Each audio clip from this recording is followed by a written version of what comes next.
사랑과 은혜가 참으로 많으신 하나님 감사드립니다. 오늘도 좋은 날을 허락하여 주시고 우리로 하나님의 말씀 앞에 서게 하심을 감사드립니다. 하나님, 이 말씀을 통해서 우리와 함께 하시며 우리를 만나 주시는 하나님의 음성과 하나님의 인도하심을 체험하는 시간 되게 하여 주시옵소서. 감사드리오며 예수님의 이름으로 기도하옵나이다. 아멘. 네, 우리 페이지로는 먼저 87페이지입니다. 네, 8과 벌써 우리가 3분의 2가 지나갔습니다. 시간이 참 빠르죠. 예.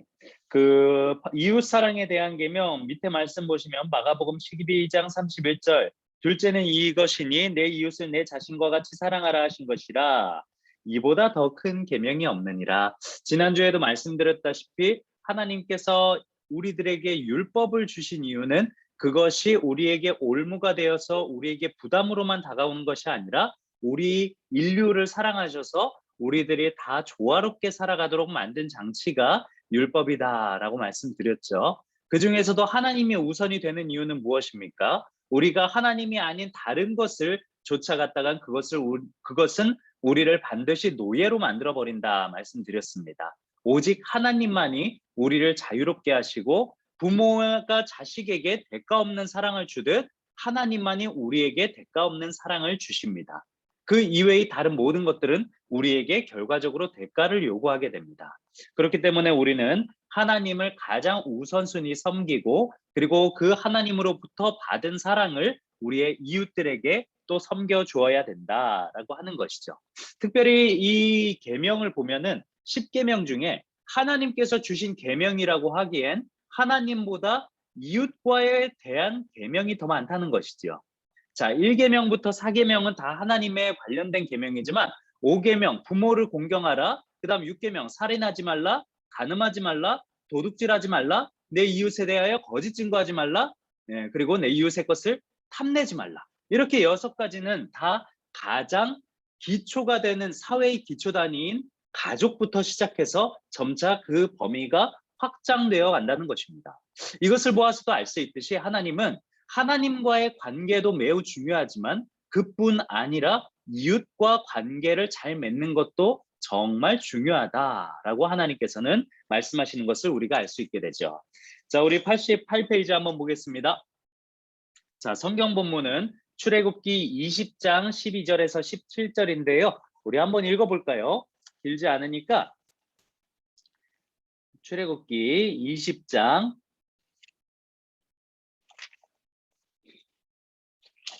12에서 17절입니다. 함께 읽어볼까요? 내 부모를 공경하라. 그리하면 내 하나님 여호와가 내게 준 땅에서 내 생명이 길리라. 살인하지 말라, 간음하지 말라, 도둑질하지 말라, 내 이웃에 대하여 거짓 증거하지 말라, 내 이웃의 집을 탐내지 말라, 내 이웃의 아내나 그의 남종이나 그의 여종이나 그의 소나 그의 낙이나 물은 내 이웃의 소유를 탐내지 말라. 네, 이 부분에 대해서 우리가 하나씩 이제 파헤쳐 보면서 좀 공부하도록 하겠습니다. 자, 주제. 하나님은 부모를 공경하라고 말씀하십니다. 2번. 하나님은 이웃을 사랑하라고 말씀하십니다. 3번. 하나님은 자족하는 마음을 가지라고 말씀하십니다. 자, 그리스도와의 연결. 예수님은 우리를 위해 자기 목숨을 희생하심으로 이웃 사랑의 본을 우리에게 보이셨습니다. 자, 우리 89페이지 한번 보겠습니다. 이웃에 대한 계명. 자, 세상에 규칙이 없다면 어떻게 될까요? 세상에 좀 여러 가지 규칙들이 있습니다. 우리가 살아가는 데 있어서도 가장 기본적인 규칙이 되는 것들 뭐가 있을까요? 뭐 예를 들어 마트에 가서 거래를 하는 것도 하나의 규칙이 될 수가 있죠. 내가 이 두부를 값을 주고 산다라고 하는 기본적인 거래라고 하는 규칙이 성립되기 때문에 그 가운데서 이제 그 매매가 일어날 수가 있는 것이죠. 또 뭐가 있을까요? 네, 밑에 그 신호등도 그려져 있지만 아마 우리가 제일 이해하기 쉬운 것이 이 신호등일 것입니다. 신호등이 없다면 어떻게 될까요? 신호등이 없다면 아마 모든 교통 상황이 마비가 되겠죠. 모든 운전자들은 100% 신호등에 의지합니다. 100% 신호등에 의지해서 초록불이 나오면은 가게 되고, 그리고 빨간불이 나오게 되면은 이제 멈추게 되고, 이것들이 만약에 마비가 된다면 이곳저곳에서 사고가 나고 마비가 되겠죠. 그러니까 하나님께서 우리에게 율법을 주시고 이런 규칙을 주신 이유는 우리를 얽매고 우리에게 반드시 지켜야 하는 부담감으로 이것을 주신 것이 아니라 우리가 조화롭고 그리고 이렇게 잘 살아갈 수 있게끔 해주기 위한 것이라는 것을 알 수가 있죠. 근데 사람들에게 있어서는 이 율법이라고 하면은 괜히 좀 부담으로 다가와요. 이것을 반드시 지켜야 된다. 이것을 지키지 않으면 안 된다. 좀 이런 어려움을 이제 가지고 살아가지만, 우리가 반대로 하나님께서 율법을 주신 그런 저자의 그 의도라고 할까요? 뭐 시험에서도 출제자의 의도를 잘 알아야 된다고 하지 않습니까? 그래서 하나님께서 이 율법을 주신 그 의도를 파악한다면 그 율법의 글자 자체는 이것을 지켜야 한다라는 명령어로 되어 있지만, 그렇지만 그 안에 숨어 있는 하나님의 뜻은 인간들로 하여금 이것을 잘 지키고 살아가야만 약자와 강자가 함께 공존하며 살아갈 수 있기 때문입니다. 그렇기 때문에 우리에게 율법을 주신 것이죠. 자, 넘어가 보겠습니다. 하나님은 부모를 공경하라고 말씀하십니다. 내 부모를 공경하라. 그리하면 내 하나님 여호와가 내게 준 땅에서 내 생명이 길리라. 제가 초등부 전도사를 했을 때 초등학교 1학년 아이가 그러더라고요. 내 부모를 공격하라. 안식일을 거역하며 내 부모를 공격하라 그러더라고요. 그 아이에게 있어서는 공경이라는 말이 아마 공격이라고 들렸겠죠. 근데 이러면 큰일 나는 거 아시죠? 부모를 공격하면은 안 됩니다. 예, 그래서 공경이라는 의미에 대해서 잘 설명해 주었습니다. 자, 여기서 공경이란 히브리어 원어로 넘치도록 존경하다라는 뜻을 가지고 있습니다. 넘치도록 존경하다. 네, 뭐 자녀마다 이렇게 우리의 부모님들을 바라보는 시각이 다를 수가 있습니다. 부모에게 매를 맞고 자라거나 아니면 부모님과의 관계가 좋지 않은 그런 자녀들은 부모를 공경하라라는 말이 사실 잘 이해가 되지 않겠지요.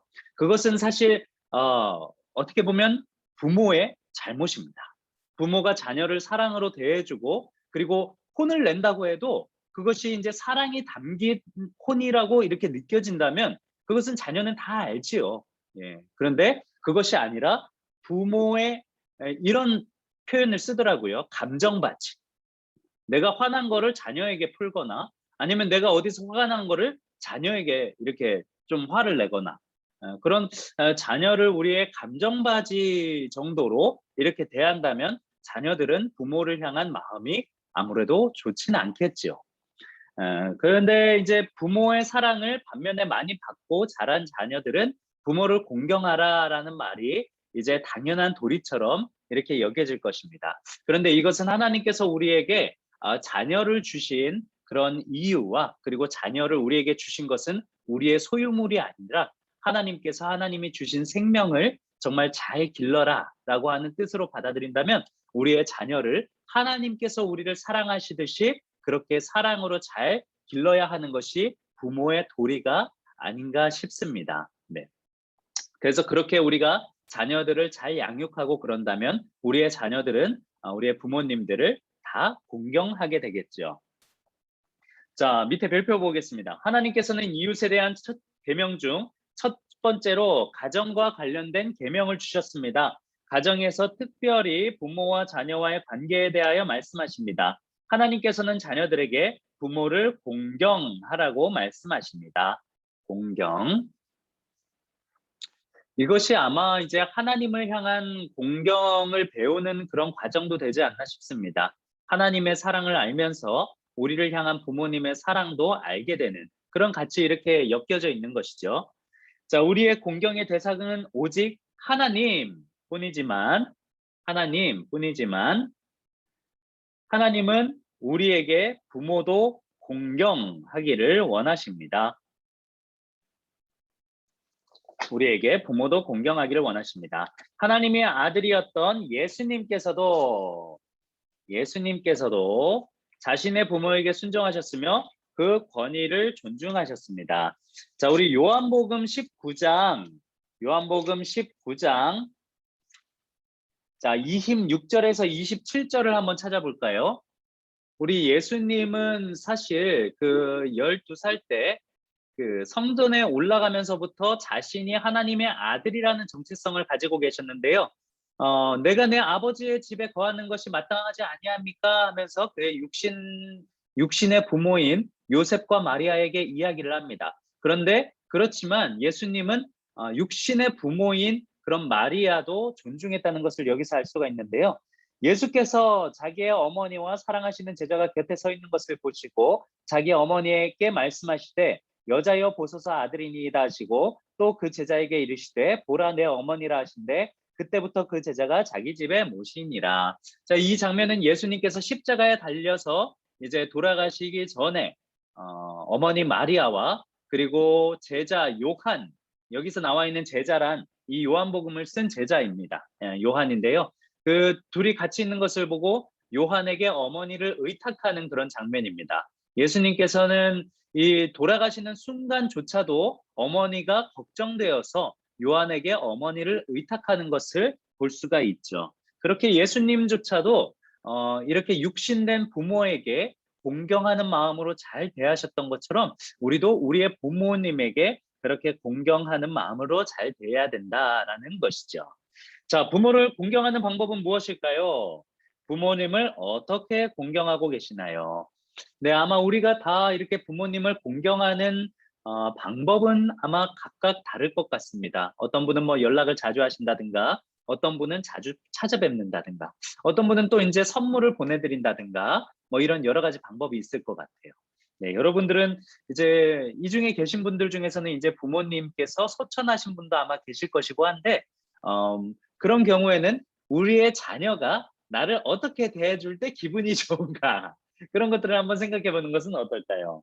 저도 이제 그 저도 이제 부모 된 입장으로서 저희 아들이 어떻게 대해줄 때 기분 좋고 이런 것들이 있거든요. 네. 반면에 기분 나쁜 것들이 또 있고요. 예, 그래서 한번 잠깐 생각해 봤을 때 우리는 우리의 부모님을 어떻게 공경해야 될까? 저는 이 얘기가 생각납니다. 있을 때 잘해. 오해하지 말고. 네, 그런 얘기도 있죠. 그래서 우리가 우리의 부모님이 지금 살아 계신다면 네, 좀 어떻게 공경을 해드려야 될까? 또 혹은 우리의 자녀들이 나한테 좀 이렇게 해줄 때 기분이 좋은 것 같아요 라는 것들을 한번 잠시 생각해 볼까요?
네, 아마 우리가 그 각각 우리의 부모님들께 이렇게 어떻게 존경하고 또 어떻게 대하는지 아마 각자 좀 다르실 것 같은데요. 뭐 우리 조일숙 집사님은 어떻게 우리 부모님을 공경하고 이렇게 대하시는지요?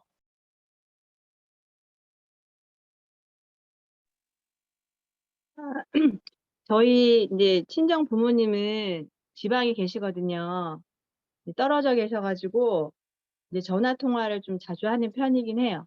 인제 좀 시간 있을 때 인제 엄마한테 전화 자주 하는 편이기도 하고, 또 어르신들이 이렇게 뭐 자기들을 위해서 맛있는 거 사서 드시거나 그러시지는 잘 않더라고요. 그래서 요즘엔 또 그 택배 문화가 너무 잘 되어 있어서 맛있는 간식이나 먹을 거 예 또 종종 보내 드리고, 네 그렇게 하고 있습니다. 너무 훌륭하십니다. 네. 우리 그 사이에 이현옥 우리 성도님 오셨습니다. 잘 오셨습니다. 네, 안녕하세요. 네, 네. 안녕하세요. 네. 네. 우리 지금 부모님을 어떻게 공경하고 있는지 팔과에 대해서 함께 이야기를 나눠보고 있었어요. 네. 네. 자, 우리 그러면 우리 황선아 집사님은 혹시 어떻게 우리 부모님을 공경하시는지요? 저는 크게는 부모님께서 제가 어떻게 해 드리는 걸 기뻐하실까 이런 걸 이제 좀 생각하거든요. 그래서 시부모님께는 일 주일에 한 번씩 이제 궁금해하시니까 대전에 사세요. 그래서 이제 남편이 자주 전화를 안 드리고 그런 편이라서 제가 일 주일에 한 번씩 전화 드려서 이제 "잘 지내시나? 저희 어떻게 지내나?" 말씀드리고, 이제 내려갈 일 있으면은 이제 부모님 드실 만한 그런 음식 이렇게 좀 해서 갖다 드리고, 필요하신 거 있으실 것 같은 것들 이렇게 뭐 택배나 내려갈 때 드리고, 또 저희 시어머니께서 걱정이 굉장히 많으셔 가지고 걱정하시지 않게 이렇게 좀 그런 말씀들을 많이 좀 드리는 편이고요. 친정 부모님께는 이제 저희 그 친정 엄마가 얼마 전에 작년에 그 암 수술을 하셨었어요. 지금은 이제 쾌차하셔서 건강이 많이 좋아지셨는데, 엄마 이제 음식 반찬 이런 거 제가 이제 집에서 만들 때 같이 드실 만한 거 해 드리고, 이제 어머니 나이쯤 되면 이제 같은 말씀을 여러 번 하신다든지 이제 건강이나 뭐에 대해서 이제 말씀들을 많이 하세요. 그럴 때 이제 좀 듣기 싫어하지 않고 "네." 하면서 이제 좀 대답을 잘 해 드리는 그런 거. 그리고 아이들 앞에서 이제 할머니가 너무 이렇게 순하고 착하셔 가지고 애기들이 할머니 말씀을 잘 안 듣거든요. 그러면은 좀 할머니의 권위를 세워 드리기 위해서 좀 할머니가 가장 어른이시다, 그리고 이제 제가 할머니 말씀에 이제 잘 듣는 그런 모습들을 좀 보여 드리려고 하고 있습니다. 아유, 너무 훌륭하시네요. 네. 네. 우리 자녀들 교육까지도 이렇게 잘 해주시는 것들을 네, 또 이야기를 나눠주셨습니다. 자, 우리 유금성 권사님은 우리 한번 이번에는 자녀들이 어떻게 해줄 때 좀 기분이 좋은지 이 얘기도 한번 들어볼까요? 일단은 신앙생활을 잘하는 게 좋고요. 또 인제 같이 모여서 뭐 얘기도 하고 같이 밥도 먹고 뭐 그렇게 같이 인제 어울려서 그러는 게 좋은 것 같아요. 그러면 인제 손자, 손녀들까지 다 볼 수 있으니까 그런 게 너무 하여튼 그래요. 그렇군요. 네, 아마 여기 있는 대부분들 모든 분들은 다 좀 값비싼 뭐를 사줄 때요 이런 느낌은 아닐 것입니다. 아마 대부분 좀 같이 함께 있다거나 아니면 또 이렇게 작은 소소한 그런 것들을 통해서 또 공경을 받는다. 또 내가 그런 방식으로 공경을 해 드린다. 아마 이렇게 표현을 많이 하시는 것 같아요. 그런데 우리가 아무리 공경을 많이 표현한다고 해도 그 이상으로 우리의 어른들은 많은 사랑을 또 주시는 것 같습니다. 제가 아무리 뭐 이렇게 저희 부모님께도 저도 이제 부모님이 고향이 이제 청주, 충북 청주셔서 그래서 이렇게 여러 가지로 뭐 전화도 드리고 요즘에 또 이제 화상 통화도 잘 되잖아요. 그걸 해서 제 얼굴 보는 것보다 저희 아들 얼굴 보는 걸 더 좋아하세요. 그래서 아들내미 얼굴 이렇게 보여드리고 그렇게 해드리는데 그 이상으로 또 많은 사랑을 또 이렇게 주시고 하는 게 부모님의 사랑인 것 같습니다. 그래서 얼마 전에는 저희 아들이 또 이제 고등어를 좋아하거든요. 고등어 구운 거를 좋아해가지고 고등어 좀 한 마리 이렇게 좀 보내달라고 했더니 한 박스를 보내셨더라고요. 그래가지고 생각지도 못할 만큼 부모님의 사랑은 크구나라는 것들을 좀 많이 느꼈습니다. 자, 우린 그렇게 계속해서 좀 우리 부모님에 대해서 사랑을 표현한다든지 아니면 좀 우리 자녀들과도 좀 이런 부분에 대해서 좀 이야기를 나누면서 너희들은 나를 좀 이렇게 공경할래? 라고 한번 얘기를 해보시는 건 어떨까? 예, 우스갯소리고요. 자, 한번 넘어가 보겠습니다. 91페이지입니다. 부모를 향한 그런 가장 가족 단위에서 이제 하나님의 그런 말씀은 이웃으로 점점 확장돼 가는 것을 볼 수 있습니다. 자, 파란색 박스 안에 보겠습니다. 이웃에 대한 계명은 가정에서부터 시작되어 이웃의 관계로 확장하게 됩니다. 실제로 예수님께서는 가장 큰 계명이 무엇이냐는 질문에 먼저 마음을 다하고 목숨을 다하고 뜻을 다하여 하나님을 사랑하고 그리고 이웃을 자기 자신과 같이 사랑하라고 말씀하셨습니다. 그러므로 하나님을 사랑하라는 계명과 동시에 중요한 것은 바로 이웃을 자기 자신과 같이 사랑하라는 계명입니다. 자, 이웃을 나 자신과 같이 사랑하라. 그런 계명인데요. 자, 밑에 별표 이웃을 자신과 같이 사랑하라는 의미는 무엇일까요? 자, 바울은 로마서 13장 9에서 10절에서 이렇게 말합니다. 간음하지 말라, 살인하지 말라, 도둑질하지 말라, 탐내지 말라 한 것 외에 다른 계명이 있을지라도 내 이웃을 내 자신과 같이 사랑하라. 내 이웃을 내 자신과 같이 사랑하라 하신 그 말씀 가운데 다 들었느니라. 사랑은 이웃에게 악을 행하지 아니하나니 그러므로 사랑은 율법의 완성이니라. 자, 사랑은 율법의 완성이니라. 자, 여기 보시면 위에 두 줄은 간음하지 말라, 살인하지 말라, 도둑질을 하지 말라, 탐내지 말라. 이게 다 십계명입니다. 바울이 이야기한 로마서에서 이야기하는 그 간음하지 말라 이러한 계명들이 밑에 보시면 어디에 속해 있냐 하냐면 이웃을 너 자신과 같이 사랑하라 하신 그 말씀 가운데 다 들었다. 그러니까 하나님께서 말씀하신 그 살인하지 말라, 간음하지 말라, 도둑질하지 말라, 내 이웃에 대하여 거짓 증거하지 말라, 탐내지 말라. 이거는 내 이웃을 사랑해라. 이것에 대한 구체적인 하나님의 명령인 것입니다. 이것을 크게 하나의 제목으로 묶는다면 내 이웃을 사랑해라 라고 하는 것이죠. 내 이웃을 사랑하게 된다면 이것과 반대되는 모습들이 나오겠죠. 간음하지 않고 가정을 잘 돌보게 되고 살인하지 않게 되고 도둑질하지만 이 너무 극단적인 이런 내용들이 다 들어가 있는데 이웃을 사랑한다면 이런 일들을 하지 않을 것이다. 반면에 내 이웃을 사랑하는 마음이 없어진다.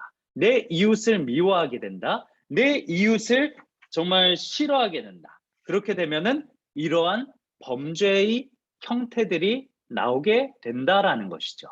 그래서 이러한 6가지 그 법률, 부모를 공경해라를 제외한다고 보면 5가지 이런 법률은 다 내 이웃을 사랑해라라는 큰 카테고리 안에 있다는 것을 볼 수가 있습니다. 자, 예수님께서는 이 율법에 대해서 말씀하실 때 이웃을 사랑해라라는 이것에 더욱 또 이제 강조점을 두신 이유가 있는데요. 우리 말씀 또 한번 찾아보겠습니다. 마가복음 2장 27절입니다.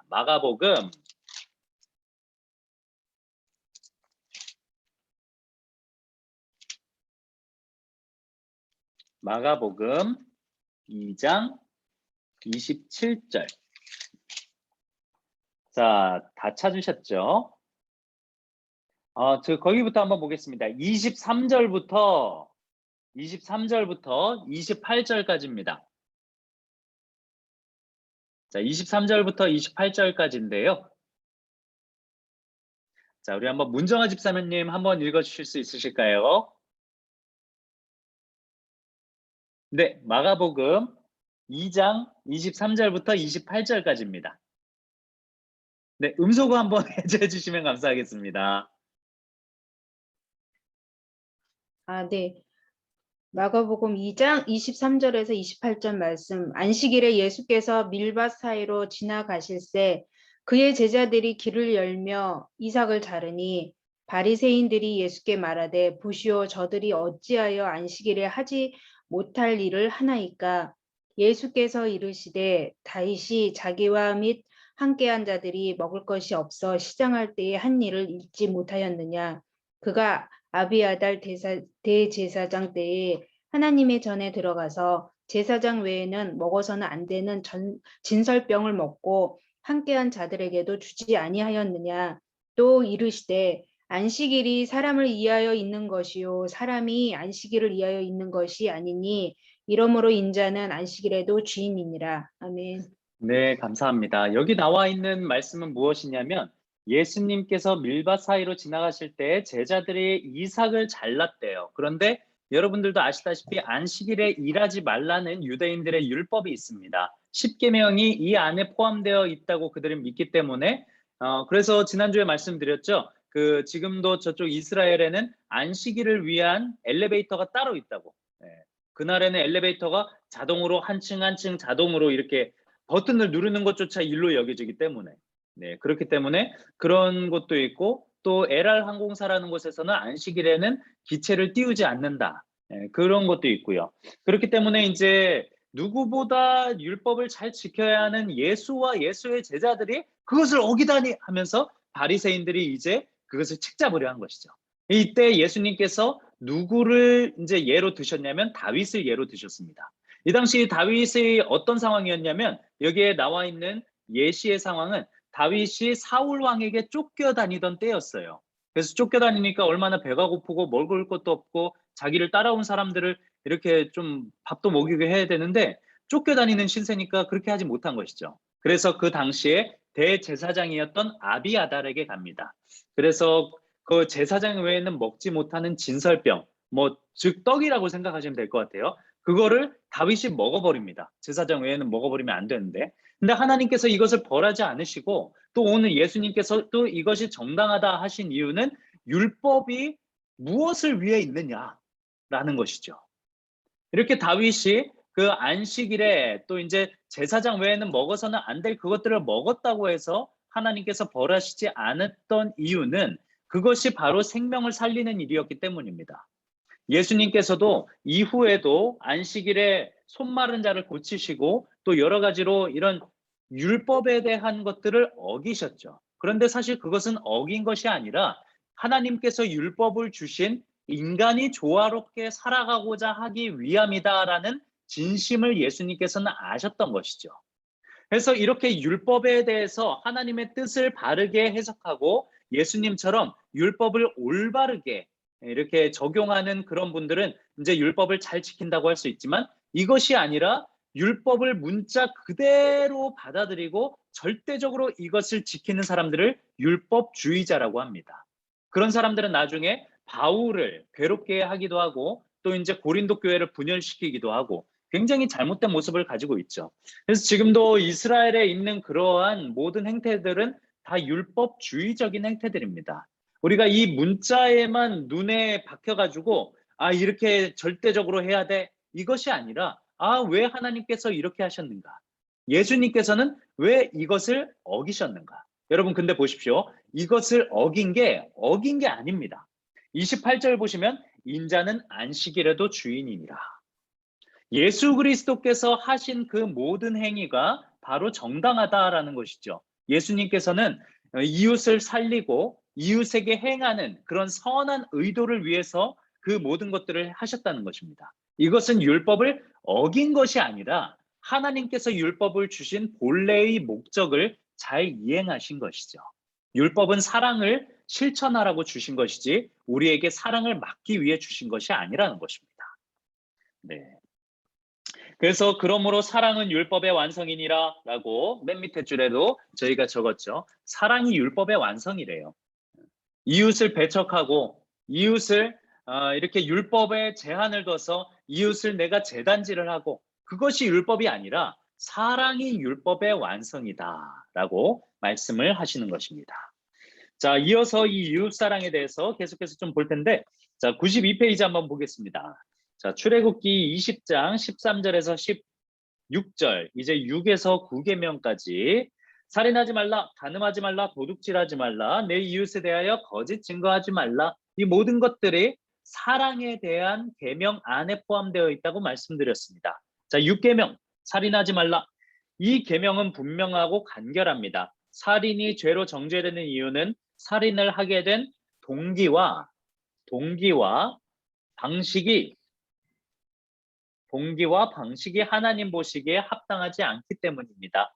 하나님의 형상대로 창조된 인간의 몸을 소중하게 여기지 않고 자신의 감정을 앞세워 살인을 저지르게 된다면 이는 하나님의 뜻보다 자기의 뜻을 더 중요하게 여기는 것입니다. 하지만 반대로 우리가 하나님의 권위를 높여드린다고 한다면 우리는 우리의 방식대로 생각했던 사람들에 대하여 미움을 내려놓고 화해를 하게 될 것입니다. 자, 밑에 또 보겠습니다. 요한일서 3장에 따르면 가인의 악함에 대해서 언급하고 있습니다.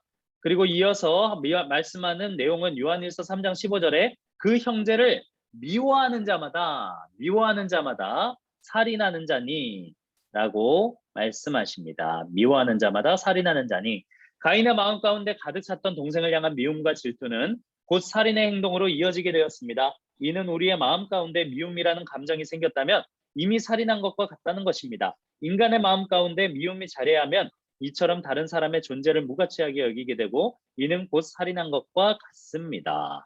자, 하나님께서 이렇게 가인을 대하실 때 가인이 하나님께서 아벨이 하나님께 올려드린 제사만 받으시고 자신의 제사는 받지 않았다. 그러한 마음 때문에 마음 가운데 질투심이 생기기 시작했죠. 그런데 하나님께서 가인이 아벨을 죽이기 전에 가인에게 말씀하신 것이 있었습니다. 뭐였냐면 죄가 내 문 앞에 엎드려져 있느니라. 그것에 대하여 굴복하지 말아라. 이런 말씀을 하세요. 즉 무엇이냐? 우리 가운데 언제든 이런 미워하는 마음, 질투하는 마음, 살인하고자 하는 마음이 들어올 수가 있는데 이것으로부터 순복하지 말아라. 이러한 마음으로부터 순종하지 말아라. 이러한 마음을 받아들이지 말아라. 라고 하시는 것입니다. 여러분, 상대방이 미운 행동을 하면 밉습니까? 안 밉습니까? 밉습니다. 미울 수밖에 없어요. 나는 가만히 있고 나는 정말 정당하게 있는데 상대방이 먼저 미운 짓을 하면은 미워요. 그거 어떻게 안 미워합니까? 네, 그런데 하나님께서 말씀하시는 것은 미워하는 마음이 든다고 해서 그 사람을 향해 미워하게 된다면 그 마음은 점차 누룩처럼 번져서 마음 가운데 죄악이 커져간다 라고 말씀하시는 것입니다.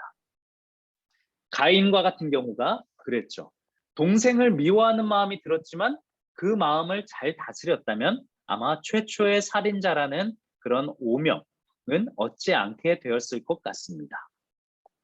그 나들목교회의 김형국 목사님이라고 계세요. 근데 그 목사님이 이제 제자 훈련 하시는 것을 들었는데 그 하시는 말씀 중에 남을 미워하는 마음에 대해서 말씀을 해주시더라고요. 그런데 이렇게 말씀을 하셨습니다.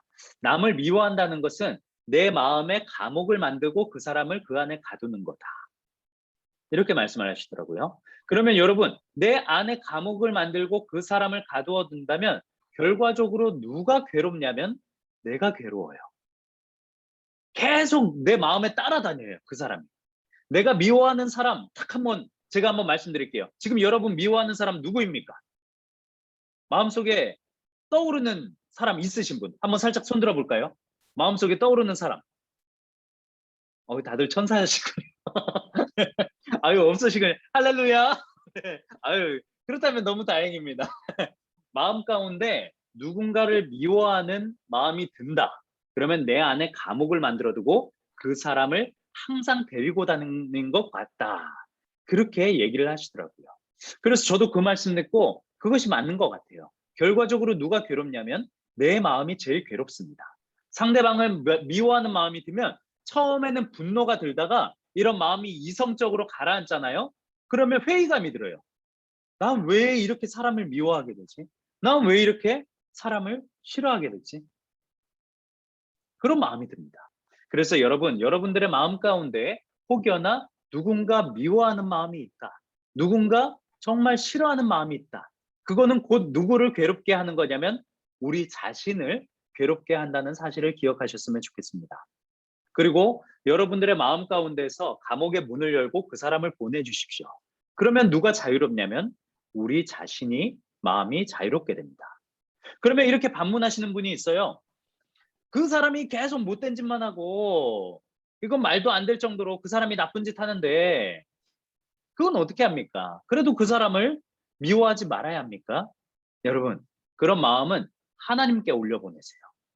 하나님은 모든 정의와 공의를 행하시는 분이시기 때문에 그 사람이 행하는 악한 일에 대한 보응을 그 사람은 받게 되어 있습니다.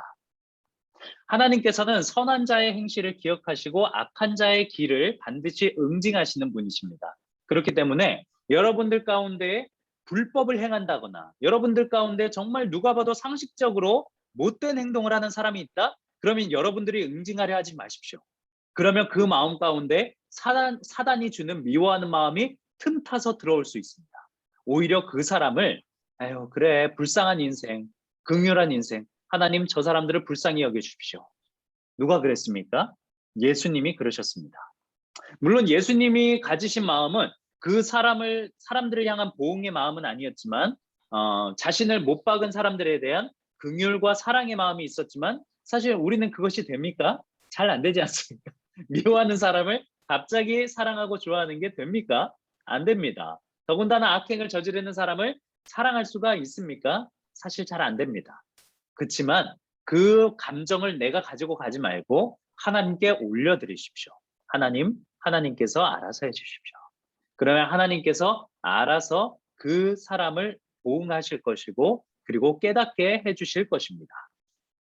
자, 살인하지 말라. 그 다음 간음하지 말라 한번 보겠습니다. 태초부터 하나님께서는 사람이 독처하는 것이 좋지 않다고 여겨 여자를 창조하셨습니다. 아담과 하와는 함께 사랑의 관계 안에서 하나님의 형상을 드러냈습니다. 하지만 간음은 하나님께서 맺어주신 이러한 결혼이라는 연합을 깨뜨리는 것입니다. 하나님이 세우신 가정을 파괴하는 것입니다. 예수님께서 미워하는 마음과 살인을 연결시키신 것처럼 간음과 음욕을 품는 것을 연결시키셨습니다. 네, 잠시 제가 하나 빠지고 넘어간 것이 있는데요. 그러면 상대방을 미워하는 마음이 들 때 어떻게 해야 되나요? 저 같은 경우는 그렇게 합니다. 미워하잖아요. 그러면 에라이 하면서 막 하는 게 아니라 에라이 축복받아라. 네, 저희 어머님이 하신 방법인데요. 에라이 축복받아라 하고서 그냥 뱉어버리는 거예요. 그냥 상대방을 사실은 저주하고 싶은 마음이 들죠. 저주하고 싶지만 그렇지만 에라이 축복받아라 하면서 상대방을 오히려 축복하고자 하는 마음으로 그렇게 하면 여러분 마음이 더 편해집니다. 저도 해봤거든요.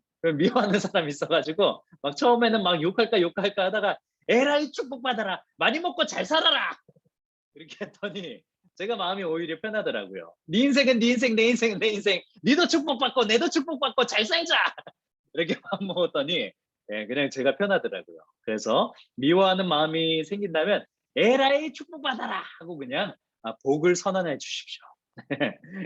자, 계속 보겠습니다. 93페이지 중간에 또 간음하지 말라 하였다는 것을 너희가 들었으나 나는 너희에게 이르노니 음욕을 품고 여자를 보는 자마다 마음에 이미 간음하였느니라. 음욕을 품고 여자를 보는 자마다 마음에 이미 간음하였느니라. 자, 이 당시에는 이제 남존 여비 사상이 있었죠. 유대인들은 남자가 굉장히 중요하고 여성은 성경에서 숫자도 세워지지 않을 만큼 그 당시의 문화적인 상황이 그랬습니다. 시대적인 상황이 그랬기 때문에 이 말씀이 주로 남자들에게 이렇게 해진 말씀이었지만 오늘날에 있어서는 사실 여성과 남성의 그런 인권에 대해서 이제 비등비등하기 때문에 모두가 다 포함이 되는 말씀이라고 볼 수가 있습니다. 이 간음은 가정을 파괴하는 행위입니다. 간음은 가정을 파괴하는 행위이기 때문에 여성이든 남성이든 뭐 지금은 이렇게 간음죄라든지 이런 것들이 법적으로는 없어졌죠. 법적으로는 이렇게 없어졌는데 그렇지만 가정을 파괴하고 우리의 자녀들이 가장 상처를 받는 그런 아주 안 좋은 것입니다. 그렇기 때문에 이런 간음하는 것으로부터 마음을 잘 지켜야 한다라고 하죠.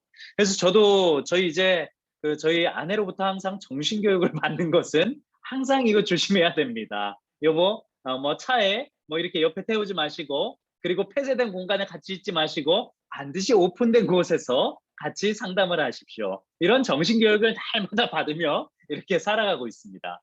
사실 요즘에 그 좀 이렇게 목회자의 또 성적인 문제가 얼마나 많이 나옵니까? 그래서 그것들이 항상 저와는 별개의 문제이다라고 저는 생각하지 않습니다. 언제든 제게도 유혹으로 다가올 수 있는 문제이고, 또 언제든 그 모습이 내가 될 수도 있다라고 하는 두려움이 제 마음 가운데 들더라고요. 사람이 뭐 100% 어떻게 확신할 수 있습니까? 저도 그렇게 유혹이 다가올 수도 있는 것이고, 그런 유혹으로부터 나 자신을 계속해서 지켜가야 된다. 그런 이렇게 마음이 많이 드는 것이죠. 그래서 여러분들도 저를 위해서 기도해 주신다면 딴 눈 팔지 않게 해주십시오. 하고 이렇게 또 기도를 해주시면 감사하겠습니다. 네, 그 밑에 계속해서 보겠습니다. 간음은 성적 문란의 죄의 행동입니다. 그런데 음욕을 품는 것만으로도 이미 간음과 한 것과 같다는 것입니다. 우리의 마음 가운데 음탕한 욕심이 자리 잡게 되면 간음이라는 죄의 행동에 준하는 죄를 짓게 되는 것입니다. 또한 하나님께서 이러한 음욕을 품고 여자를 보는 행위에 대해서 심각하게 여기셨습니다. 만일 내 오른 눈이 너로 실족하게 하거든 떼어내버리라. 내 백체 중 하나가 없어지고 온몸에 제옥에 던져지지 않는 것이 유익하며. 자, 이 마태복음 5장 29절의 말씀은 진짜 빼버리라는 말씀이 아니라 그렇게 해서라도 죄악을 버리고 천국을 가는 게 낫다라는 그런 비유의 의미이죠. 자, 그 밑에 앞에 있는 살인하지 말라, 그리고 간음하지 말라, 그리고 이후에 나오는 죄에 대해서 넘어가지 말라, 이런 모든 말들의 특징은, 모든 이런 십계명들의 특징은 마음 가운데 그것이 다가올 수가 있는데 그것을 잘 배척해야 된다. 여러분들 그 뭐 우리 여기에 다 이제 저 빼고 다 여성분들이라 아마 이제 뭐 공감이 가실지 안 가실지는 잘 모르겠지만, 그 남자든 여자든 이렇게 유혹을 언제든 받을 수가 있잖아요. 뭐 시각적으로 유혹을 받는다든가 아니면 여러 가지 형태로 우리에게 유혹이 다가올 수 있습니다. 그런 유혹이 우리 앞에 다가오는 것은 어쩔 수가 없어요. 그런데 우리가 그 유혹을 어떻게 하느냐가 중요한 것입니다. 가인에게 하나님께서 죄가 내 문 앞에 있느니라. 이것은 무슨 말이냐면 우리의 앞까지 그것이 직접적으로 다가올 수가 있다는 것입니다. 유혹도 다가올 수가 있는 것이고, 살인하고자 하는 마음이 다가올 수가 있는 것이고, 미워하고자 하는 마음이 우리 마음 가운데 찾아옵니다. 그런데 우리가 그것을 어떻게 하느냐, 그것이 중요하다는 것이죠. 간음의 유혹이 다가올 수가 있습니다. 그럼 유혹이 다가온다고 해서 내가 죄입니까? 아닙니다. 그것을 우리가 어떻게 잘 피하느냐가 중요하다는 것이죠. 그래서 한 목사님께서는 신방을 가실 때 어느 집에 초청을 받았는데 문 앞까지 이렇게 가 계시다가 나오셨대요. 혼자 계시다는 것을 보고. 아마 이분은 아예 그런 좀 일이 생길 것 같은 문제를 좀 극단적으로 원천적으로 차단한 것이겠죠. 어쨌든 우리가 이렇게 사람마다 좀 다가오는 유혹이 다를 것이고 다가오는 죄의 형태가 다르게 올 수가 있습니다. 그렇지만 우리는 그것을 어떻게 받아들이고 그리고 어떻게 또 받아치느냐, 그것이 우리에게 참 그 믿음의 시험으로 다가온다는 것이죠. 자, 뒤에 또 한번 보겠습니다. 도둑질하지 말라. 도둑질하지 말라. 도둑질은 자기의 것이 아닌 물건을 취하려는 것을 말합니다. 이는 인간의 소유욕을 출발하여 불법으로 남의 것을 취하려는 행동으로 이어지게 됩니다. 하지만 남의 것을 취하는 것 말고도 도둑질인 경우가 있습니다. 다른 사람에게 부정직한 거래를 한다거나 고용인이나 고용주를 속인다거나 남의 것을 표절하는 것은 모두 도둑질하는 셈입니다. 자, 그렇습니다. 여러분, 이 세상을 살아갈 때 불법으로 남의 것을 이익을 편취하고 남에게 그 위해를 가하고 그리고 불법적인 것을 통해서 정말 정당하지 못하게 상대방에게 피해를 끼치는 경우가 많이 있습니다. 이것이 바로 도둑질하는 것입니다. 뭐 물질적으로 보이는 그런 물리적인 형태의 뭐 이런 컵을 훔치다던가 아니면 뭐 돈을 훔치다던가, 이것뿐만 아니라 우리가 살아가는 사회에 있어서도 우리의 것을 불법적으로 편취해 간다든가 아니면 남의 것을 정말 이렇게 불법적으로 거래를 한다든가, 이런 것들이 다 여기 이 계명에 해당하는 것이죠. 그렇다면 왜 사람들은 도둑질을 하는 것일까요? 인간의 소유욕과 탐심의 원인도 있지만 근본적으로는 하나님의 공급하심을 신뢰하지 못하기 때문입니다. 하나님의 공급하심을 신뢰하지 못하기 때문입니다. 하나님께서 때에 따라 채워주시는 은혜를 모르고 자기 방식대로 자기가 원하는 것을 채우려는 교만한 마음이 있기에 도둑질을 하게 되는 것입니다. 교만한 마음이 있기에 도둑질을 하게 되는 것입니다. 나의 이익을 채우고 이 땅 가운데서 내가 더 좋은 것을 취하려고 하고 이러한 마음이 커져서 불법적으로 그것을 취하려고 하는 마음이 이제 도둑질하는 마음이다라는 것이죠. 그러나 예수님은 정말 중요한 것이 무엇인지를 일깨우며 보물이 있어야 할 곳을 알려주십니다. 너희를 위하여 보물을 땅에 쌓아두지 말라. 보물을 땅에 쌓아두지 말라. 거기는 좀과 동록이 해하며 도둑이 구멍을 뚫고 도둑질하느니라. 오직 너희를 위하여 보물을 하늘에 쌓아두라. 하늘에 쌓아두라. 거기는 좀이나 동록이 해하지 못하며 도둑이 구멍을 뚫지도 못하고 도둑질도 못하느니라. 네 보물이 있는 그곳에는 내 마음도 있느니라. 내 마음도 있느니라. 자, 제일 윗줄에 보세요. 너희를 위하여 보물을 땅에 쌓아두지 말라. 여기에서 나와 있는 보물은 우리가 생각하는 그런 물질적인 금은 보화가 아닙니다. 우리의 마음이 보물이라는 것입니다. 우리의 마음이 하나님께서 주신 은혜로 충만하다면 그것은 풍요로운 것이고, 우리의 마음이 하나님께서 주신 은혜로 만족하지 못하다면 그것은 이 보물이 모두 없어진 것이죠. 우리가 이 땅 가운데 우리의 마음을 모두 채우고 있다면 그것은 이 땅에 우리의 보물을 둔 것입니다. 우리가 가지고 싶은 것이 늘어나고, 우리가 하고 싶은 것이 늘어나고, 우리가 욕심을 가지고 싶은 것이 늘어난다면 그것은 이 땅 가운데 우리의 보물, 즉 우리의 마음을 다 두고 있다는 것이죠. 그런데 예수님이 이어서 뭐라고 말씀하십니까? 너희를 위하여 땅에 쌓아두지 말라. 그 삼성, 여러분 삼성 아시죠? 삼성의 그 창업주인 그 이병철 회장, 이제 고 이병철 회장을 아실 것입니다. 이분이 정말 위대한 그 기업을 만들어내시고 이 땅에서 모든 물질과 명예와 그런 권력을 다 누리셨지만 그가 정작 그가 이제 이 땅을 떠나기, 그러니까 돌아가시기 직전에는 그 신부님을 향해서 20몇 가지의 질문을 하신 그런 그 내용이 책으로 기록되어 있어요. 그런데 그 내용이 모두 뭐였냐면 이 땅에서의 것과 관계없는 내세의 그 질문이었다는 것입니다. 인간은 죽게 되면 어떻게 됩니까? 내가 지은 죄는 어떻게 보응받습니까? 인간은 죽게 되면은 어느 곳으로 가게 됩니까? 결과적으로 우리는 모두, 여기 있는 우리 모두는 다 죽게 됩니다. 예수님이 아닌 이상해야 우리 모두는 다 죽을 수밖에 없습니다. 죽게 되면서 우리는 모든 것을 가져가나요? 아니죠. 장례를 하시면 아시다시피 사람은 빈손으로 갑니다. 공술의 공수거, 빈손으로 왔다가 빈손 그대로 갑니다. 동전 하나도 가져갈 수가 없습니다. 그런 가운데서 우리가 가져야 할 예수님께서 말씀하시는 이런 우리의 보물을 하늘에 쌓아두라라는 것은 우리가 이 땅 가운데서 물질에 집착하고 우리가 물질적으로 가질 수 있는 것보다 우리가 하늘나라 저곳에 우리의 마음을 품고 살아가야 한다는 것이죠. 우리는 영적으로 이번 주 제가 어제도 새벽 예배 때 말씀드렸지만 바울이 삼층천을 경험했다고 하죠. 셋째 하늘, 즉 천국을 경험했다고 하는데 그 천국은 바울이 그렇게 글을 잘 쓰는 사람임에도 불구하고 자신의 말로 다 표현 못할 황홀하고 신비로운 곳이라고 이야기를 합니다. 얼마나 좋을까요? 얼마나 멋질까요? 그곳에 우리가 갈 수 있게 된다는 것이죠. 우리가 신앙생활을 이 땅 가운데서 잘 하고 우리가 이 땅 가운데서 예수님을 잘 믿는 그런 믿음을 잘 지켜간다면 우리는 이 땅에 있는 모든 물질을 다 놓고 가게 되지만 저 천국에서 그보다 훨씬 귀한 것들을 누리며 살아갈 수 있게 된다는 것입니다. 그렇기 때문에 예수님께서는 우리의 보물을 이 땅 가운데 쌓아두지 말라. 즉 하나님의 공급하심에 대해서 신뢰하지 못해서 불법적인 이득을 편취하지 말라라고 말씀하시는 것이죠. 자, 그렇게 해서 도둑질하지 말라 그렇게 말씀을 하십니다. 우리는 그 하나님의 공급하심을 얼마나 신뢰하고 계신지요.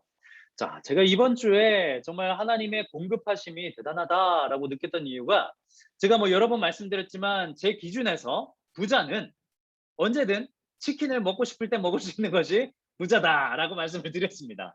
예, 그래가지고 저는 그렇게 너무 이렇게 행복하게 풍요롭게 잘 살아가고 있어요. 막 보내주시는 분도 계시고 해가지고 너무나 행복하게. 그런데 다만 큰일 난 것은 이 배가 점점 이렇게 나오고 있는데, 예. 그런데 이렇게 하나님께서 이번 주에 또 정말 놀랍게도 공급하셨다라는 것을 좀 이렇게 체험했는데, 여러분 저희 아들이 이제 어린이집에서 그 자가격리를 했잖아요. 2주 동안. 그런데 여러분 자가격리하면 국가에서 돈을 줍니다. 이 돈을 줘요. 아세요? 자그마치 3인 가족 기준에 100만 원을 줍니다.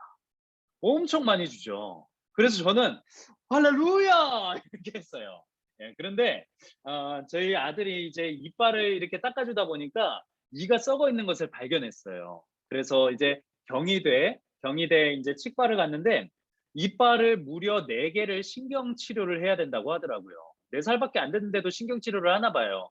그래서 이것을 갈고 이렇게 은니로 씌우고 막 이런 것을 해야 되는데 거기에 드는 비용이 얼마였냐면 100만 원이 든다고 합니다. 그래서 하나님이 부하게도 마시고 가난하게도 마시고 이 솔로몬의 고백처럼 다 필요한 것들을 채워주시는 분이시구나. 그래서 저는 그때 딱 느꼈죠. 이 하나님께서 공급하심을 신뢰하는 사람에게는 하나님께서 이렇게 때에 따라 맞게 채워주시는 분이시구나 라는 것을 느꼈습니다. 아마 이 국가에서 저는 하나님이 주셨다고 생각을 해요. 하나님이 주신 이것들이 예배되어 있지 않다면 아마 좀 곤란하지 않았을까, 좀 고민이 많이 됐을 것이다 라는 생각이 들었는데 하나님께서 채워주심으로 말미암아 마음 편하게 이제 치료에 임할 수 있게 되었다라고 이제 생각을 합니다. 그래서 이렇게 하나님께서 우리에게 날마다 필요한 것을 공급해 주시는 분이시구나. 그래서 때로는 우리가 하나님 나 이거 좀 결핍이 있습니다. 나 이거 좀 부족합니다. 라고 느껴질 때가 있어요. 그렇지만 그 모든 것들은 하나님께서 이후에 놀랍게 채워주시기 위한 그런 과정임을 기억하셨으면 좋겠습니다. 사람은 그 한순간밖에 보지 못합니다. 이 한순간 결정된 것밖에 보지 못하고 앞날에 단 1분의 앞도 바라볼 수가 없습니다. 그렇지만 우리가 부족한 것, 우리에게 결핍이 있는 것에 대해서 이것을 단순히 이 과정만 사람이 바라보는 이 순간에만 끝나는 것이 아니라 앞으로 하나님께서 채워주실 그런 과정이다라고 생각을 하신다면 하나님의 공급하심을 기대하고 우리가 하나님을 좀 더 신뢰할 수 있게 된다라는 것이죠. 자, 계속해서 한번 보겠습니다. 9계명, 내 이웃에 대하여 거짓 증거하지 말라. 내 이웃에 대하여 거짓 증거하지 말라. 이렇게 나와 있습니다. 구약 성경에서 하나님께서는 그의 백성들에게 거짓말하는 입술에 대해서 저주하시고 진실만을 선포하라고 말씀하십니다. 왜냐하면 하나님께서는 진실하신 분이시기에 그의 백성들도 언제나 진실만 말하기를 원하십니다. 자, 거짓말하는 자들을 멸망시키시리이다. 여호와께서는 피 흘리기를 즐기는 자와 속이는 자를 싫어하시나이다.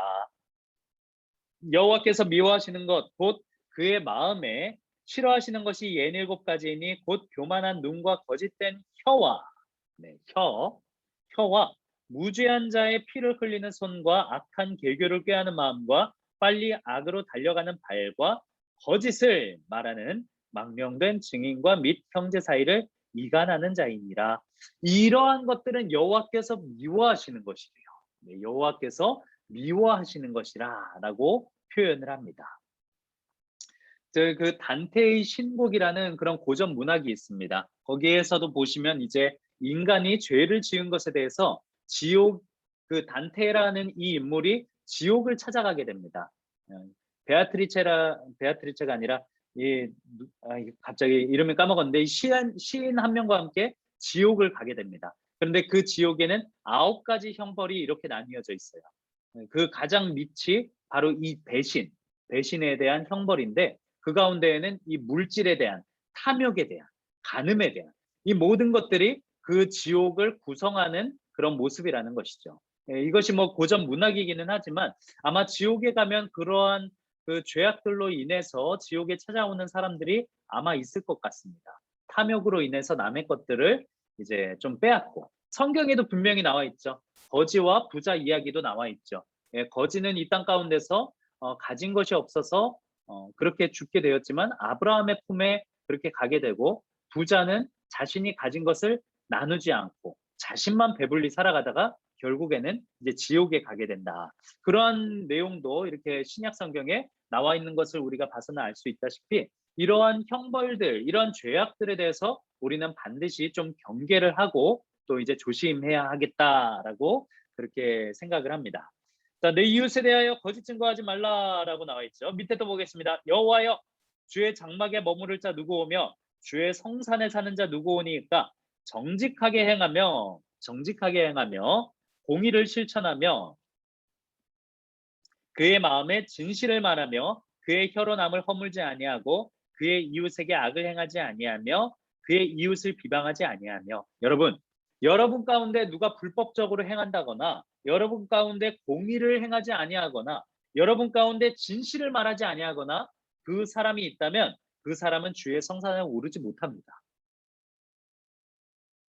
성공하는 자, 승리하는 자는 누구냐면요, 상대방이 나에게 불법적으로 대한다 한들 그 사람에게 이렇게 정직하게 행해주고 공의를 실천해주고 그의 마음에 진실을 말하는 이 자는 결과적으로 주의 성산에 오르게 된다.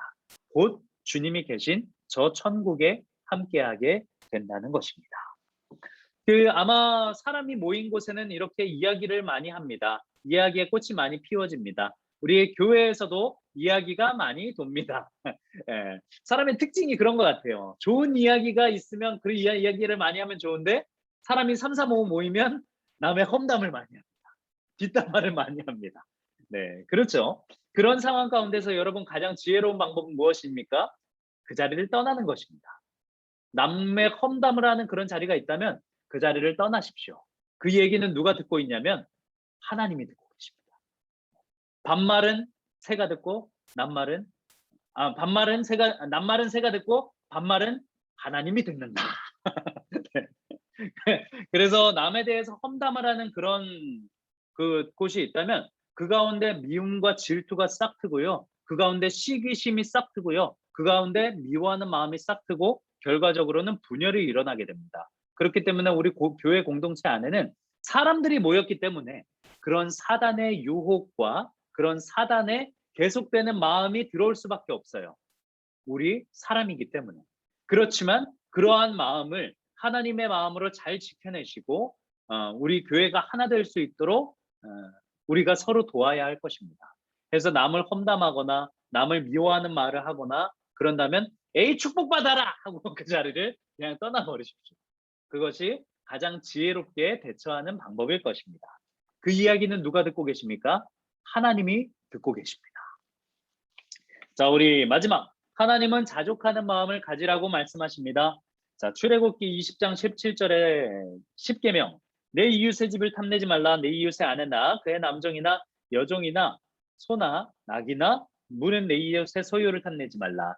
탐심은 무엇을 갖고자 하는 소유욕만이 아닙니다. 하나님이 아닌 다른 사람이나 사물로 기쁨을 얻고 채워줄 수 있다고 확신하는 것입니다. 이러한 탐심은 앞서 언급했던 이웃에 대한 계명들이 종합적으로 나타납니다. 이웃의 것을 탐내서 마음 가운데 미워하고 질투하는 마음이 생깁니다. 살인, 네, 그 옆에 살인, 이웃의 아내를 탐하여 음욕을 품게 됩니다. 간음. 누가 이랬습니까? 다윗이 이랬죠. 다윗이 그 밧세바라는 여인을 탐해서 우리아를 전장의 앞에 내세워 죽게 해버렸죠. 네, 간음. 그리고 이웃의 것을 갖기 위하여 거짓말을 하며 취하게 됩니다. 도둑질, 거짓 증언, 도둑질, 거짓 증언. 자, 이처럼 인간의 탐심은 다양한 죄의 마음들이 파생하게 합니다.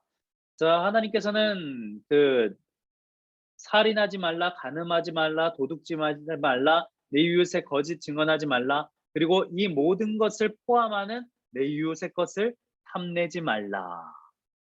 결국에는 이웃의 것을 탐하는 그런 시기심과 질투, 그런 것들이 있기 때문에 그 모든 그 죄의 형태가 드러나게 된다는 것이죠. 자, 빌립보서 4장 11절에서 13절, 내가 궁핍함으로 말하는 것이 아니니라 어떠한 형편에든지 나는 자족하기를 배웠노니 나는 비천에 처할 줄도 알고 풍부에 처할 줄도 알아. 모든 일 곧 배부름과 배고픔과 풍부와 궁핍에도 처할 줄 아는 일체의 비결을 배웠노라. 내게 능력 주시는 자 안에서 내가 모든 것을 할 수 있느니라. 자, 밑에 보겠습니다. 바울은 자족함을 배우라고 합니다. 자족이란 우리가 원하는 것보다 하나님이 우리에게 원하시는 것을 바라는 것입니다. 우리가 원하는 것보다 하나님이 우리에게 원하시는 것을 바라는 것입니다. 자족을 즐거워할 수 있는 비결은 하나님께 너무 만족한 나머지 그분이 주시든 주시지 않든 무엇이나 받아들이는 것입니다. 우리는 자족함을 통해 마음의 흐트러짐을 이겨낼 수 있습니다. 자족함으로 참된 안식과 평화를 누릴 수 있습니다. 자족함으로 하나님의 공급하심을 신뢰하며 만족할 수 있습니다. 자족한다는 마음은 하나님의 인도하심을 철저하게 전적으로 신뢰하는 마음입니다. 내가 좋은 일이 있든 내가 좋지 않은 일이 있든 그 모든 것들이 하나님의 인도하심 과정 가운데 있다라고 생각을 하고 하나님의 인도하심에 대한 철저히 신뢰하는 마음이 있다면 그 가운데서 우리는 자족함을 배우게 됩니다. 사도 바울은 하나님을 열심히 예수님을 열심히 탄압했던 그때 또는 예수님에 대해서 열심히 전도하는 그때 언제든 이제 하나님 앞에 이렇게 철저하게 살아가려고 했던 사람인데요. 사도 바울은 여러분들도 아시다시피 생활하는 데 있어서 부족함이 있었습니다. 그래서 그가 텐트 메이커라고 하죠. 그 장막을 이렇게 성막을 짓고 텐트를 만드는 그런 일들을 하면서 그렇게 살아갔다고 하는데 그렇지만 그는 어느 곳에서도 이렇게 부족함이 있다 이야기하지 않습니다. 특히 그는 전도를 하다가 감옥에 갇혔을 때에도 내일 당장 죽을 수 있는데에도 그럼에도 불구하고 하나님의 이름을 옥중에서 찬양했죠. 그 옥중에서 우리가 갇혀서 있다면 찬양한다는 것이 아마 쉽지 않을 것인데 바울은 옥중에 있을 때도 내일 당장 죽을 수 있는데도 하나님을 찬양했습니다. 무엇입니까?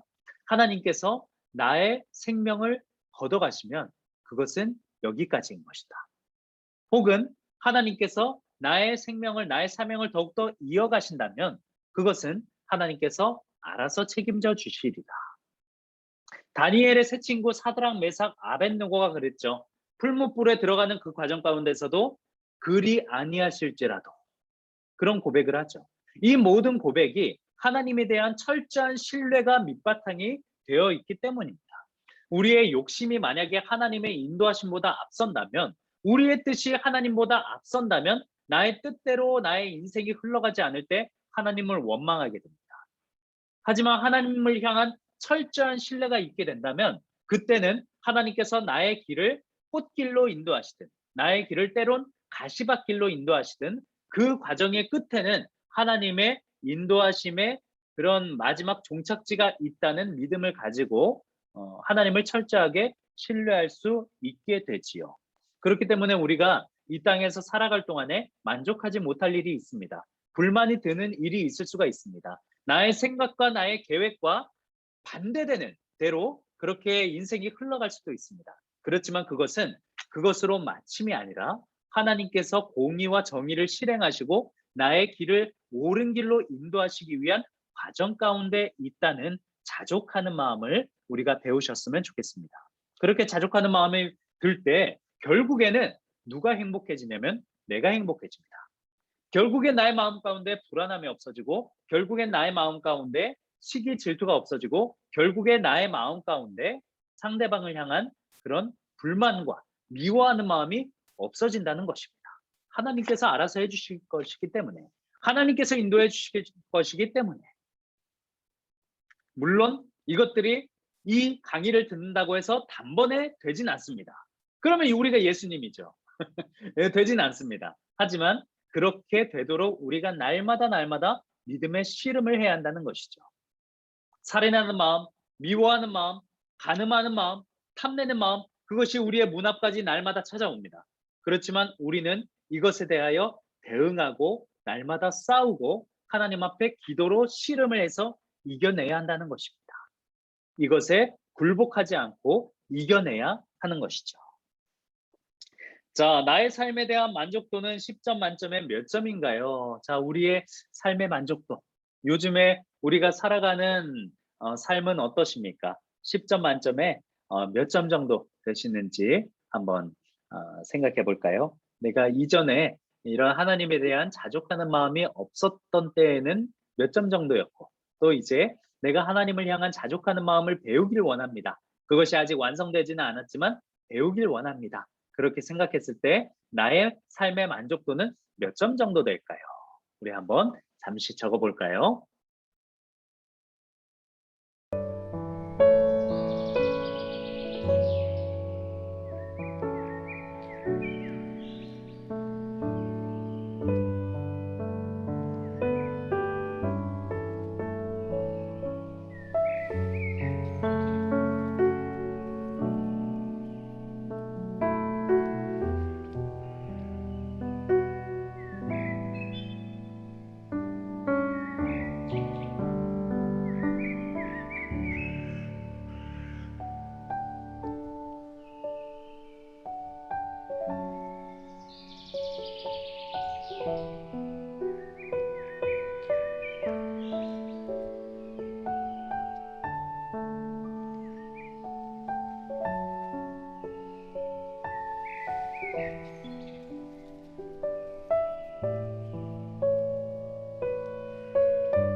네, 아마 고민이 많이 되실 것 같습니다.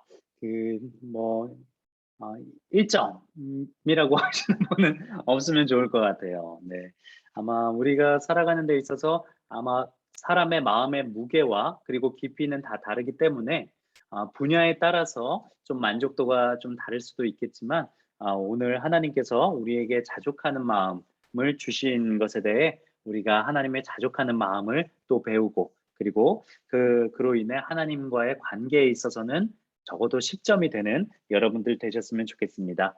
자, 우리 한번 결론 보겠습니다. 10계명 가운데 오늘 나눈 이웃에 대한 계명은 단지 하지 말라는 것들이 아닙니다. 하나님의 백성으로서 살아가도록 우리를 변화시키는 계명입니다. 이 계명을 통하여 우리는 인간 관계를 하나님의 창조 목적대로 회복될 것입니다. 자, 그래서 결국에는 이 율법, 처음에 우리가 지난주에 배우기 전까지 우리가 가졌던 율법에 대한 선입견은 반드시 지켜야 하는 율법, 그렇게 좀 부담스러운 것으로 다가왔지만 사실 이렇게까지 끝나면서 우리가 깨닫게 된 것은 하나님께서 우리에게 율법을 주신 이유는 하나님이 주신 사랑을 우리가 맛보고 그리고 그 사랑으로 이웃을 위하여 살고 결국에는 나 자신이 가장 행복하게 살아갈 수 있도록 하나님이 주신 장치가 바로 율법이라는 것입니다.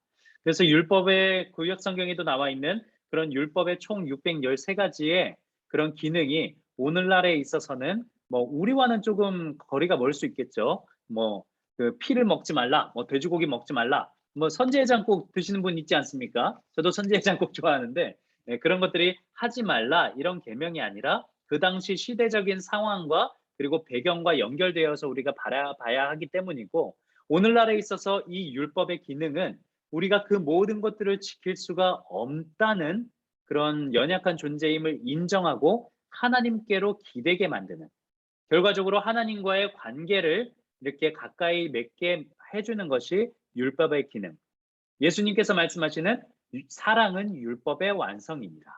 결과적으로는 율법은 사랑입니다 라고 하는 지난주와 오늘의 주제가 이렇게 마무리로 정리가 되는 것이죠.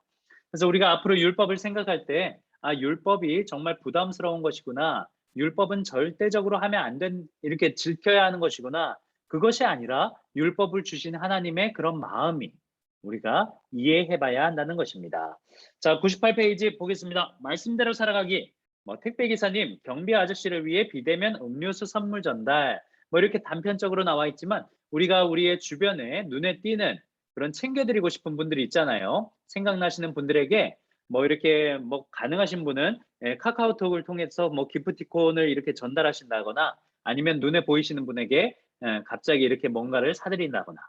여러분, 그 사람에게 감동을 주는 방법은 무엇이냐면 1,000만 원짜리 가방을 준다? 아닙니다. 뭐 좋은 차를 선물해 준다? 아닙니다. 상대방이 나를 생각하고 있구나 라는 것을 알게 해줄 때 감동을 받게 됩니다.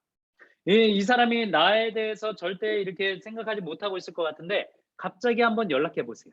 아무 이유 없이 그냥 생각나서 연락했어요. 그분의 좀 기도 제목이 이제 기도하고 계시다면 이런 기도 제목, 이런 아픔이 있다는 것을 알고 있는데 어떤지 한번 연락해 봤어요.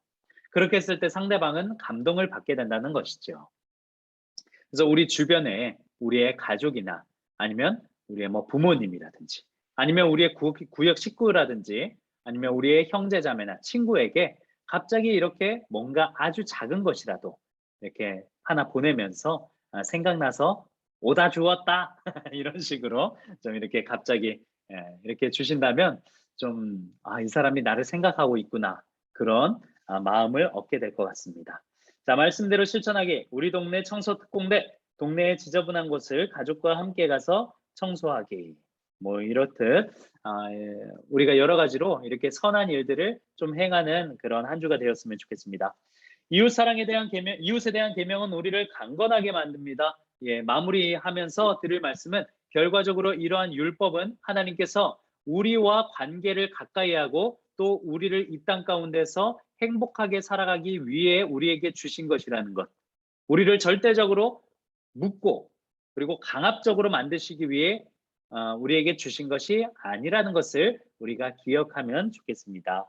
자, 금주의 성경 읽기, 다음 주는 이제 성막을 세우는 그런 내용을 함께 살펴보겠습니다.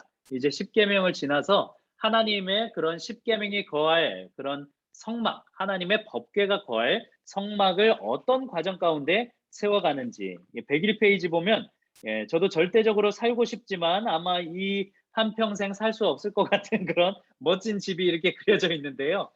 하나님이 성막을 이렇게 지으신 그런 내용들을 또 우리가 기대하는 마음으로 성경을 한번 미리 읽어보시고 다음 주에 한번 공부하도록 하겠습니다. 자, 그러면 제가 한번 기도하고 마칠까요? 사랑의 하나님, 감사합니다. 이웃에 대한 그런 율법과 그런 계명을 주신 것은 이웃을 향한 마음도 있지만 무엇보다 우리를 향한 하나님의 사랑이 잘 담겨 있음을 깨닫습니다.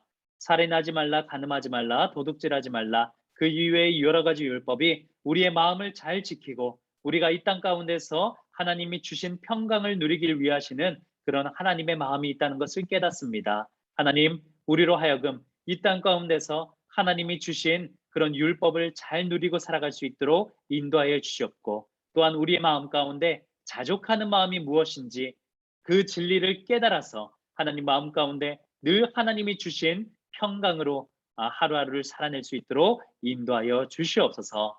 감사드리오며 귀하신 예수님의 이름으로 기도하옵나이다. 아멘. 예, 오늘도 함께 해주셔서 너무 감사드립니다. 수고하셨습니다. 고맙습니다.